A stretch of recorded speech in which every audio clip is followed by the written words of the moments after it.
Hello dear students, welcome to my channel JK mentor. इस video में हम discuss करेंगे जेके बोस और JK SCERT class 8th English question paper of year 2024। इस video में हम आपका जो इंग्लिश का क्वेश्चन पेपर है वो सॉल्व करेंगे जो कि 2024 का है। लेकिन इस डिस्कशन से पहले अगर आप इस चैनल पे पहली बार आए हैं तो सब्सक्राइब कर लीजिए, क्योंकि हम इस चैनल पे ऑल क्लासेस के लिए क्वेश्चन पेपर्स, गेस्ट पेपर्स और मॉडल पेपर्स लाते रहते हैं। अगर हम पहले ही देखें जो आपका इंग्लिश का क्वेश्चन पेपर है, इसमें टोटल नंबर ऑफ क्वेश्चंस 13 आए थे और इस पेपर में टोटल टाइम 2 आवर्स 30 मिनट्स थे, 2.5 घंटे थे और ये पेपर 50 मार्क्स का आया था। पहले हम कुछ जनरल इंस्ट्रक्शंस पढ़ेंगे। जो कि आपका पेपर था, इसमें 4 सेक्शंस आए थे, section A, section B, section C and section D. जो सेक्शन ए है इसमें रीडिंग कम्प्रिहेंशन से क्वेश्चन आए थे, जिसमें पैसेज जो प्रोज सेक्शन है उनमें से पैसेज आई थी और कुछ पोइम से पैसेज आई थी। तो रीडिंग कम्प्रिहेंशन से टोटल 15 मार्क्स आए थे। और सेक्शन बी जो है ग्रामर से 8 मार्क्स आए थे और सेक्शन सी से राइटिंग स्किल से 12 मार्क्स आए थे और सेक्शन डी लिटरेचर से टोटल 15 मार्क्स आए थे। तो ये टोटल 50 मार्क्स का पेपर बनता है। पहले हम सेक्शन ए डिस्कस करेंगे, रीडिंग कम्प्रिहेंशन। टोटल 15 मार्क्स हैं इसमें। तो क्वेश्चन नंबर 1 क्या आया था, read the following stanza and answer the given questions. आपको ये एक पोएम से कुछ लाइंस लिए थे, कुछ एक्सट्रैक्ट, कुछ स्टैंजा लिए थे और ये लाइंस जो आपको अच्छे से पढ़नी थी और आपको देखना था कि ये लाइंस किस पोएम से ली गई हैं और इसके नीचे फिर क्वेश्चंस आए थे, आपको उनके आंसर्स देने थे। और इस क्वेश्चन में 5 मार्क्स थे। तो 5 पार्ट आए थे, तो ईच पार्ट में 1 मार्क्स था, तो ये 5 मार्क्स बनते हैं। तो पहला क्वेश्चन क्या है, विंटर इज डिस्क्राइब्ड एज। तो आपको इनमें चूज करना था करेक्ट ऑप्शन। तो यहाँ पे लाइफलेस हैं, ब्राइट हैं, वंडरफुल हैं, चीयरफुल हैं। तो इसका सही आंसर है first part, lifeless. Winter is described as lifeless in this poem. तो बी पार्ट क्या है, what happens to the birds in winter. Winter में बर्ड्स के साथ क्या होता है। तो यहाँ पे 4 ऑप्शंस हैं, they fly, they die, they sing, they freeze. तो वो मरते हैं, they die. Second part is the correct answer, they die is the correct answer. फिर है सी पार्ट, स्टिफनड मीन्स। तो स्टिफनड का मतलब बताना था। तो यहाँ पे 4 ऑप्शंस हैं, सॉफ्टन, सॉलिडिफाई, वीकन, स्ट्रेंथन। तो यहाँ पे जो करेक्ट आंसर है स्टिफनर जो है, इसका सही आंसर है सॉलिडिफाई, इसका मतलब।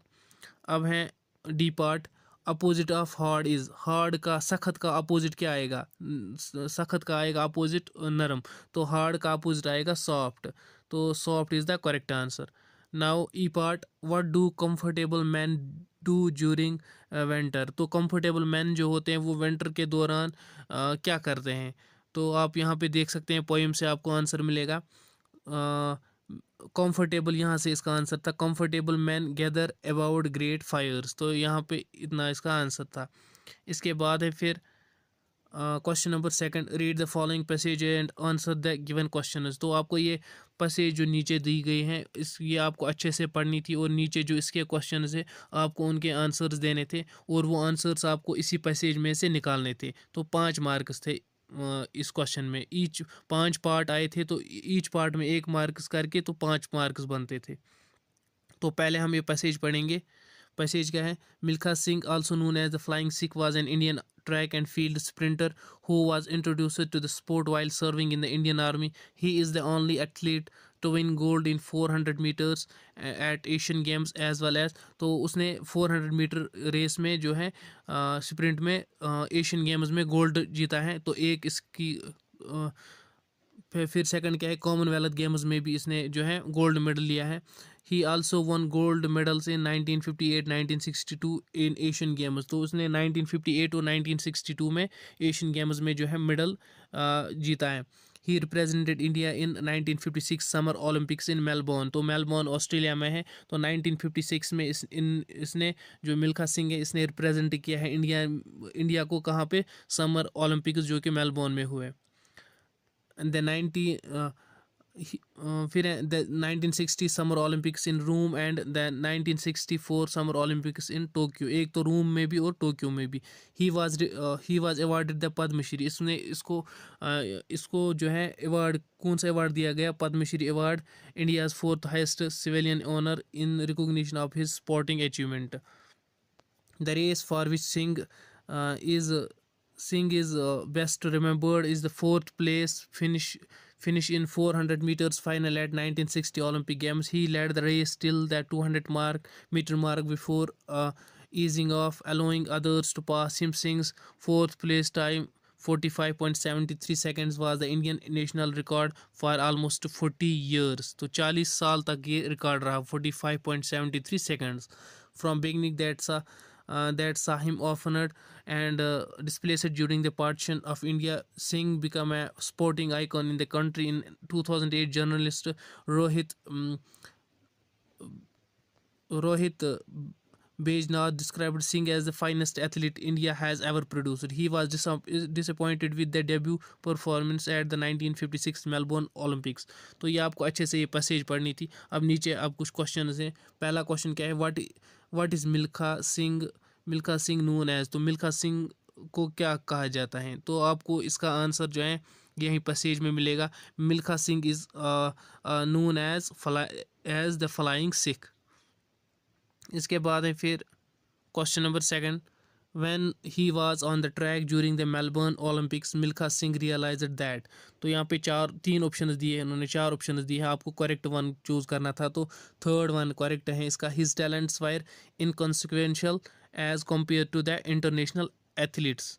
फिर है third question. List any two of Milkha Singh's achievements. तो मिल्खा सिंह के दो अचीवमेंट्स बताने हैं. तो मैंने आपको पहले ही बताया था, एक अचीवमेंट है एशियन गेम्स में इन्होंने गोल्ड जीता है 400 मीटर रेस में, और सेकंड क्या है, कॉमनवेल्थ में भी इसने जो है गोल्ड मेडल जीता है, और फिर इसको पद्मश्री अवार्ड भी दिया गया है. तो ये तीन बनते हैं, तो आपको सिर्फ दो ही लिखने थे. फिर है question number 4. Sprinter means an athlete who races over short distance. जो स्प्रिंटर होता है वो शॉर्ट डिस्टेंस जो है उसमें ही रेस करता है, उसको स्प्रिंटर कहते हैं. तो ये ट्रू फॉल्स आए, तो ये ट्रू है, ट्रू ये करेक्ट है. अब है question number 5. I must be prepare to the test my metal against the best athletes in the world. Metal in this sentence is used as. तो मेटल जो इस सेंटेंस में यूज़ हुआ है तो ये क्या है, नाउन है या एडजेक्टिव है. ये एक एडजेक्टिव है, इट्स एडजेक्टिव, यहाँ पे आएगा एडजेक्टिव. अब ये ग्राफ के रिलेटेड क्वेश्चन आया है. यह ग्राफ जो है पहले समझना है. यहाँ पे नंबर ऑफ वाई एक्सीज, यहाँ पे एक्स एक्सीज है और ये वाई एक्सीज है. एक्स एक्सीज में नंबर ऑफ रन्स दिए गए हैं और वाई एक्सीज में जो है प्लेयर्स के नाम दिए गए हैं. तो पहले अगर हम देखें नंबर ऑफ रन 0 से 16 है. दो प्लेयर्स के नाम क्या है, Mark, Tracy, Doug, Patty and Sara. तो पहले अब नीचे जो कुछ क्वेश्चंस दिए हैं इन्होंने, using the above graph answer the questions below the basket. Baseball team, ये बेसबॉल टीम है स्कूल की. अब इन्होंने कुछ रन स्कोर किए. अब हमें ये इनके आंसर देने हैं. 5 मार्क्स हैं इस क्वेश्चन में, तो 5 पार्ट आए हैं, तो ईच पार्ट में 1 मार्क्स हैं. तो इसी तरह से हर साल जो है 8th का क्वेश्चन पेपर आएगा इसी तरह से सेम जो है पैटर्न. तो ए पार्ट क्या है, how many home runs did सारा हैव इन टोटल. सारा ने होम रन्स कितने टोटल बनाए हैं. तो हम ये ग्राफ देखेंगे. ग्राफ जो है सारा का हमें देखना है, सारा ने कितने बनाए. ये यहाँ पे है सारा. तो सारा ने बनाए हैं बिटवीन 8 एंड 6 के बिटवीन आता है 7. तो 7 is the correct option. First part is the correct option. B part, what was the total number of home run scored by the player with the most. तो सबसे ज़्यादा कितने रन्स इन प्लेयरों में से कितने बनाए हैं टोटल. तो यहाँ पे सबसे ज़्यादा 12 बने हैं. 12 यहाँ पे आप देख सकते हैं, ये 12 ट्रेसी ने. तो यहाँ पे आपको टिक करना था ट्रेसी 12. तो first part is the correct answer. Now C part, how many home runs did Doug have score. Doug ने कितने रन स्कोर किए हैं, होम रन्स कितने स्कोर किए हैं. तो अब हम ग्राफ में देखेंगे, तो उसने किए हैं 10 और 12 के बिटवीन, तो आता है 11. तो टोटल कितने डॉग ने, यहाँ पे डॉग का है, तो 11 is the correct answer. 11 second part. D part is how many home runs did mark score. Mark ने कितने होम रन्स बनाए हैं. तो अब हम मार्क का देखेंगे इस ग्राफ में. तो मार्क ने किए हैं 8 टोटल. तो 8 पे यहाँ पे लाई कर रहा है. तो यहाँ पे 8 ऑप्शन देखेंगे हम. Second option 8 is the correct answer. फिर है E part, from the player with the fewest home runs to the player with the most home runs list them in ascending order. तो असेंडिंग ऑर्डर जो है increasing order में लिखना है। पहले किसने कम बनाए हैं, फिर किसने ज़्यादा बनाए हैं, फिर किसने उससे ज़्यादा बनाए हैं, फिर किसने, इसी तरह से इंक्रीजिंग ऑर्डर में लिखना है। From the player with the fewest home runs to the player with the most home runs. तो पहले किसका नाम लिखना है आपको? पहले लिखना है आपको पैटी का नाम, फिर उसके बाद आपको लिखना है सारा का नाम, उसके बाद फिर मार्क का नाम, फिर डॉग का नाम, फिर लास्ट पे ट्रेसी का नाम। तो ये आपको असेंडिंग ऑर्डर में लिखना है, जो कि इंक्रीजिंग ऑर्डर में, पहले छोटा, फिर उससे बड़ा, फिर उससे बड़ा, फिर उससे बड़ा, सबसे बड़ा। अब है सेक्शन बी। सेक्शन बी में ग्रामर से 8 मार्क्स आए थे। तो क्वेश्चन क्या है? क्वेश्चन नंबर 4 क्या है? Complete the passage by filling the blanks with appropriate words. तो वर्ड्स इन्होंने दिए हैं, अब आपको ये फिल करने हैं ब्लैंक्स। तो इसमें 2.5 मार्क्स हैं, आधा मार्क्स ईच फिलअप में है। तो पहला क्या है? अनु वेंट टू, और यहाँ पे आएगा द, यहाँ पे आएगा the, Anu went to the park with, यहाँ पे आएगा her mother and father. She run on the grass while her mother enjoyed, यहाँ पे आएगा enjoyed watching her। she spread out है, think आएगा यहाँ पे, think blanket on the lawn and gave chocolates to Anu। mother advised her that she should, यहाँ पे आएगा she should throw the wrappers of chocolates in the dustbin। तो पहले आएगा द, फिर आएगा हर, फिर आएगा enjoyed, फिर आएगा फिर think आएगा, फिर आएगा should। इसके बाद हैं question number 5, convert the following passage from direct to indirect speech. तो ये डायरेक्ट में इन्होंने पैसेज दी है, अब हमें ये इनडायरेक्ट में जो है कन्वर्ट करनी है। तो इसमें 2.5 मार्क्स हैं। तो मैं आपको बताऊं कि आपको क्या लिखना था। यहाँ पे पहले जो कि डायरेक्ट में दिया है, but Mohan said one of them, you have forgotten one thing that belongs to mill. What is that asked Mohan. तो पहले हम यहाँ से यहाँ तक इसका आंसर बोलेंगे, मिल तक। But Mohan said one of them, you have forgotten one thing that belongs to a mill. यहाँ से यहाँ तक हम पहले कन्वर्ट करेंगे। तो इसका आंसर आएगा यहाँ तक। तो यहाँ पे आएगा one of them told Mohan that he had forgotten one thing that belonged to a mill. तो यहाँ पे क्या चेंज होगा? यहाँ पे आएगा वन ऑफ, जो फॉर, यहाँ पे हैव जो है हैड में कन्वर्ट होगा, यू नहीं, यहाँ पे ही आएगा, ही had forgotten one thing that belong, जो बिलोंग्स है यहाँ पे आएगा बिलोंगड, क्योंकि ये पास्ट में है, बिलोंगड टू ए मिल। तो यहाँ से यहाँ तक। तो पहले वन ऑफ देम, और एक बार मैं डिक्टेट करता हूँ, one of them told Mohan that he had forgotten one thing that belonged to a mill. फिर हैं इसके बाद what is that asked Mohan. तो ये आप कन्वर्ट करना है इनडायरेक्ट स्पीच में।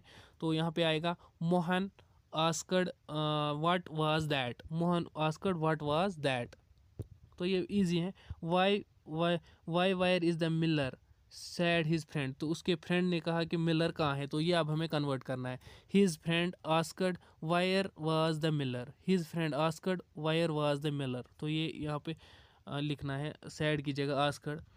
फिर 4, ये लास्ट पे है 4, तो that is true I must look for one said Mohan. तो यहाँ पे आएगा Mohan said that it was true he had to look for one. यहाँ पे और एक बार मैं डिक्टेट करता हूँ, दैट इज़ ट्रू जो है, Mohan said that it was true he had to look for one. तो इसके बाद फिर हैं question number 6, read the following passage and edit in terms of tenses punctuation and the appropriate spelling. तो अब हमें ये नीचे जो इन्होंने छोटी सी पैसेज दी है, अब हमें ये एडिट करनी है, करेक्शन कहाँ पे चाहिए। या तो टेंसेस पास्ट प्रेजेंट और फ्यूचर टेंस यूज़ होंगे, या पंक्चुएशन, फुल स्टॉप, कामा कहाँ पे आएगा, हाइफन कहाँ पे आएगा, सेमीकोलन कहाँ पे आएगा, फुल स्टॉप कहाँ पे आएगा, कैपिटल वर्ड। तो ये देखना था। इसमें 3 मार्क्स हैं। तो पहले अगर हम देखें, in my last summer vacation I went to a historical place, all the members of my family go along with me। तो यहाँ पे फुल ठीक है, यहाँ पे पहला जो लेटर है वो भी कैपिटल है, वो ठीक है। और यहाँ पे इन्होंने वेंट भी ठीक यूज़ किया है। फिर सिर्फ यहाँ पे इन्होंने थोड़ी सी गलती की है, गो की जगह आएगा वेंट, यहाँ पे आएगा वेंट, क्योंकि यहाँ पे भी पहले यूज़ हुआ है वेंट, तो यहाँ पे भी वेंट ही आएगा। Went along with me, we did not face any difficulty. यहाँ पे जो मी के बाद जो है पहले इन्होंने कैपिटल वर्ड यूज़ किया है, तो यहाँ पे आएगा फुल स्टॉप मी के बाद में, फिर आएगा we did not face any difficulty, फिर कामा है there because we had already. यहाँ पे दियर की जगह जो है, दियर की जगह आएगा THERE दियर, यहाँ पे इन्होंने गलती की है। दियर की जगह आएगा there THERE there, there because we had already visited that place. क्योंकि यहाँ पे दियर और दियर में बहुत फ़र्क है। THERE दियर आएगा, और एक बार मैं बताता हूँ। तो यहाँ पे आएगा वेंट गो की जगह वेंट, फिर यहाँ पे फुल स्टॉप आएगा, फिर यहाँ पे कामा डाल के ही है क्वेश्चन पेपर में, फिर दियर की जगह ये दियर आएगा THERE दियर।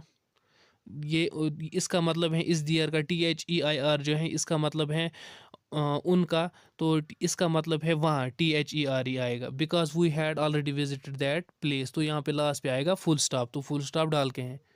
अब है सेक्शन C, इसमें राइटिंग स्किल से क्वेश्चन आए थे, तो टोटल 12 मार्क्स थे इसमें।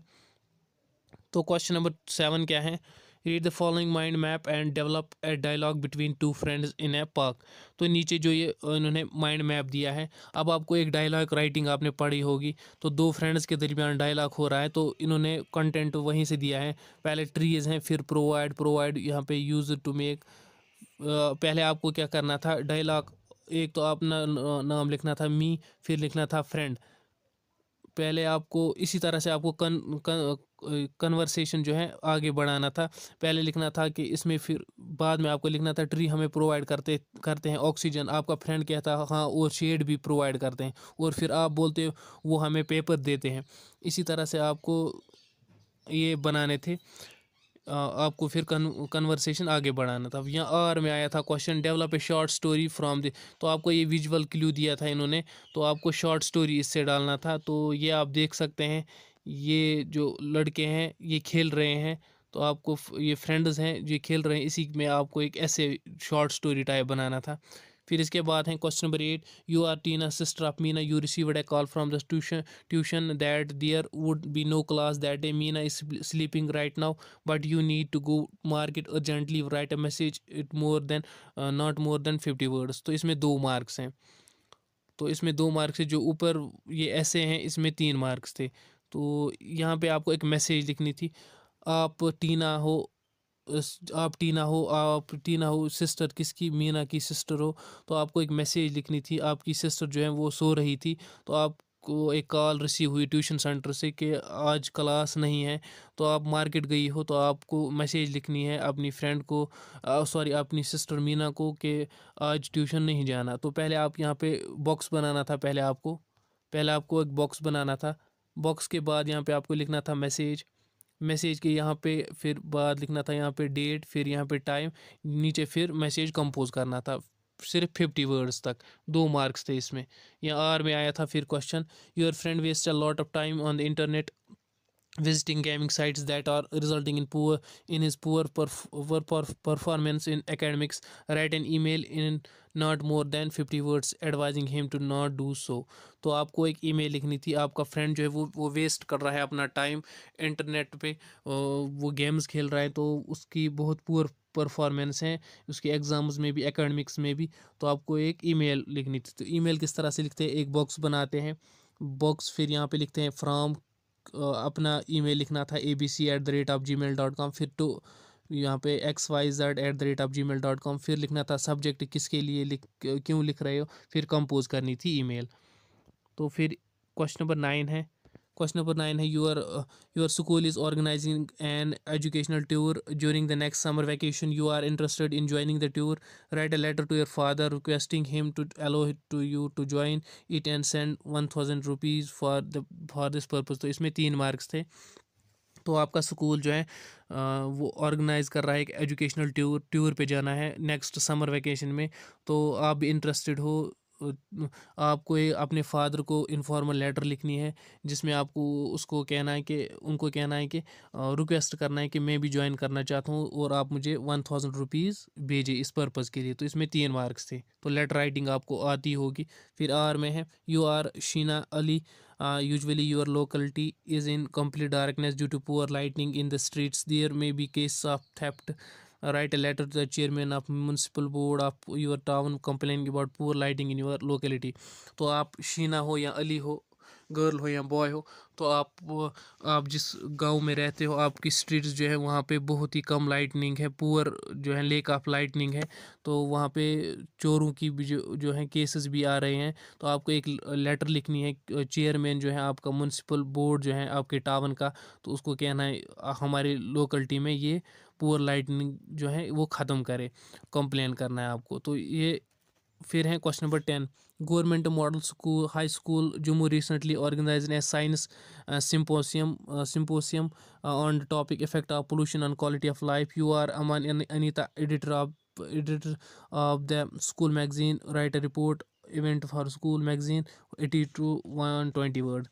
तो आपका स्कूल जो है government model high school Jammu, वो एक जो कि effect of pollution of quality life है उस पर एक आपको क्या लिखना है, एक उस टॉपिक पे एक रिपोर्ट लिखना है आपके मैगजीन के लिए। वो 80 से 120 वर्ड्स तक का होना चाहिए। तो 4 मार्क्स है इसमें। और इसके आर में है question, you are Sandhya Sumit an active member of animal lovers club which works for the welfare of animals preventing cruelty for them. Recently you visited animal care home, you are pleasantly surprise to see good treatment given to animals, write a report. तो अब आपको इसमें भी ये report ही लिखना था 80 से 120 words तक का। फिर सेक्शन डी में लिटरेचर से 15 मार्क्स आए थे। तो लिटरेचर क्या होता है, प्रोज सेक्शन है या पोइम्स हैं या शॉर्ट स्टोरीज़ हैं, इनसे आपको जो टेक्सचुअल क्वेश्चंस हैं वही आते हैं। तो वो टोटल 15 आते हैं। तो पहला क्वेश्चन नंबर 11 का पहला पार्ट है। क्वेश्चन नंबर 11 क्या है, answer the following questions any 3। तो सिर्फ 3 यहाँ पे इन्होंने 5 दिए हैं क्वेश्चंस, आपको सिर्फ 3 के आंसर लिखने थे। तो ये टोटल बनते हैं 6 मार्क्स। तो पहला क्वेश्चन क्या है, how does polythene effect animals. तो ये पॉलीथीन है डिजास्टर से क्वेश्चन आया है कि पॉलीथीन किस तरह से एनिमल्स को इफेक्ट करते हैं। तो ये आपने पढ़े होंगे, आपको नोट्स भी होंगे टीचर्स के, तो ये हम डिस्कस नहीं करेंगे क्योंकि ये वीडियो बहुत लंबा बनेगा। सेकंड क्या है, why was Brutus called the noblest Roman of all of them. तो ब्रूट्स को क्यों कहा जाता था नोबलेस्ट रोमन, जूलियस सीजार से ये क्वेश्चन आया है। फिर थर्ड है, how does our tongue do good और बैड टू अदर्स। तो ये for God sake hold thy tongue, hold my, यहाँ पे कुछ टंग है तो ये इससे लिया गया है। फिर है fourth part, in whose reign did polo come to Ladakh and how. किसकी हुकूमत में पोलो जो है लद्दाख में आया और कैसे आया। Polo the king of games है ये क्वेश्चन है। फिर fifth part, why is water the most precious natural resource. तो नेचुरल रिसोर्स बहुत सारे हैं, जिस तरह से वाटर हैं, एयर हैं, प्लांट्स हैं, फॉरेस्ट्स हैं। तो वाटर क्यों मोस्ट प्रीशियस नेचुरल रिसोर्स हैं आपको कहना है। और ग्लोबल वार्मिंग से ये क्वेश्चन आया है। तो फिर क्वेश्चन नंबर 12 जो है, answer the following question any 2। सिर्फ 2 के आंसर लिखने थे आपको। ये 4 क्वेश्चन आए हैं, आपको सिर्फ 2 के आंसर लिखने थे। तो ये 4 मार्क्स बनते थे 2-2 करके। तो क्वेश्चन क्या है, what should be our attitude towards the poor. Poor की तरफ हमें कैसा एटीट्यूड होना चाहिए। ये प्रेयर फॉर स्ट्रेंथ से क्वेश्चन आया है पोइम से। फिर सेकंड क्या है, the poet use different similes for the bangles, what are these. तो पोइट ने बहुत सारे सिमिलीज जो पोइटिक डिवाइस हैं वो यूज़ किए हैं बेंगल्स पोइम से। तो वो क्या है, तो आपको कहने थे द बेंगल सेलर से ये क्वेश्चन आया है। फिर है third part, explain the phrase wasp in the voice. Wasp in the voice, तो ये फ्रेज है वास्प इन द वॉइस, ये आपको एक्सप्लेन करना है। ये मीटिंग पॉइंट्स की पोइम से है। फिर है fourth part, can the journey of book be compare to the human life how. एक ब्रूक जो है उस, क्या हम ब्रूक की जर्नी जो है ह्यूमन लाइफ से कंपेयर कर सकते हैं और कैसे कर सकते हैं, हाउ। तो ये पोएम जो है ब्रूक है उससे क्वेश्चन लिया गया है। फिर क्वेश्चन नंबर 13 है, answer the following question any one. इनमें से आपको 3 क्वेश्चन आए थे, आपको सिर्फ एक का आंसर देना था, इसमें 5 मार्क्स थे। तो क्वेश्चन क्या है, question number first is, there are many instance of humour in the story Achilles, pick out any of them. तो एक्लीज में बहुत सारे ह्यूमर स्टोरी में है, तो आपको उनमें से एक पिक करना है, एक्सप्लेन करना है। फिर सेकंड क्या है question, question number second is sketch the character of Sohrab from the story Rustam and Sohrab. तो कैरेक्टर स्केच आपको लिखना था सोहराब का, रुस्तम एंड सोहराब जो ये स्टोरी है उससे आपको क्या सोहराब का कैरेक्टर स्केच ड्रा करना था, आपको लिखना था कैरेक्टर स्केच उसका, वो कि कौन था क्या था। थर्ड क्वेश्चन क्या है, third part, what happens when the whole pack of cards and all the animals fall upon Alice. तो ये एस्ट्रॉन ट्रायल से शायद प्ले से क्वेश्चन लिया गया है, तो आपको लिखना था। थैंक्स। अगर आपको कोई भी क्वेश्चन पेपर चाहिए क्लास 9th का 10th 11th 12th तो आपको मिलेगा इस पे चैनल पे। और मैंने जो है बहुत सारे मॉडल पेपर जो नए बोर्ड ने अपडेट किए वो मैंने डिस्कस किए हैं। आप चैनल के प्ले लिस्ट सेक्शन में जाकर क्लास 8th में सारे क्वेश्चन पेपर्स, गेस्ट पेपर्स और मॉडल पेपर्स देख सकते हो। थैंक्स।